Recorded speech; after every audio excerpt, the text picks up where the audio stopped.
So you might think I'm being mental, saying that you should master stuff for yourself. I'm a mastering engineer. I do it for a job. That's how I make my living. And obviously, I want everybody to master with me. I want people to master with professionals. But I don't necessarily think that's probably the right thing for you watching this, because you should be trying mastering yourself. There's no reason why you shouldn't. There's a lot of tools out there these days to use, and I think it's great that people can actually know what mastering is. When I first started in '96, I didn't have a clue what mastering was. I got a job in a CD mastering department at Battery Studios. And I just looked at the equipment and didn't know what it was doing, what it was about, didn't have a clue what mastering was. And I think these days a lot of people now, it's been demystified a lot since then by plugins and by people like me talking about it. So I do think that everybody should have a go, in the same way you should have a go at recording, you should have a go at mixing. I also agree that you should pick one thing to be good at, but that's a whole different video.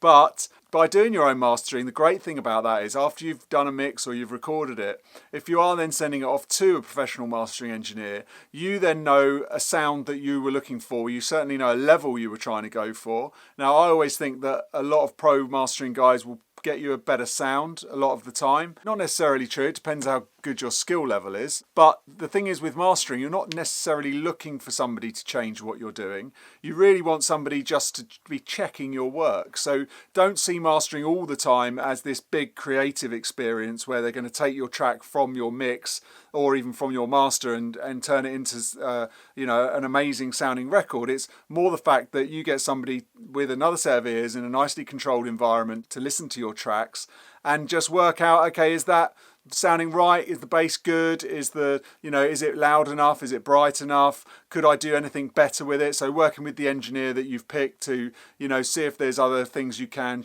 tweak and change to get yourself better. Ideally, as a mastering engineer, I don't have to do anything. I just say that sounds amazing and I'd send it back. That doesn't happen 99% of the time. So most of the time there is something to correct or something to add or to gain out of somebody using me, and that's a good thing. But also I would rather everybody's mixes sounded great and they just came into me and they appreciated the fact that I'm there just as a sort of second pair of ears, someone checking their work. Really, I think that's what it always was, and it was a way of getting it onto a different medium. But I do think that you need to see mastering as that thing. It's a QC process. It's not necessarily I'm going to change the world for you process, because your mixes, you want them to get that good. So going back to what I'm supposed to be talking about, should you master for yourself? So even if you are going to master for yourself, it's good if you haven't got a budget to spend on a mastering engineer. It's not actually expensive to use a pro mastering engineer, but it also gives you the chance to see where you can take your track. You'll hear different things in your track, things that you want to change and mix stuff you want to change. And also if you are then going to a professional mastering guy, you send that mastered track to them so they can hear what you've been listening to 100% of the time.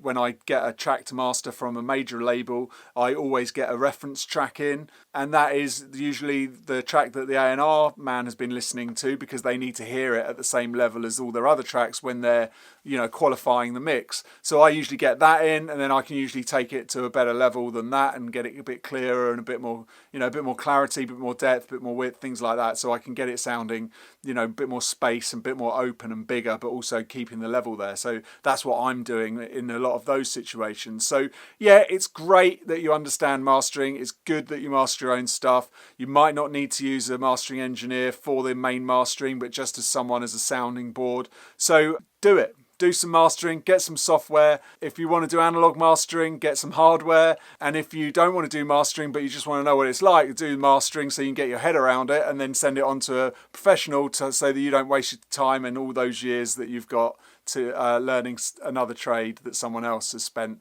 25 years learning. So I hope that helps you somehow today.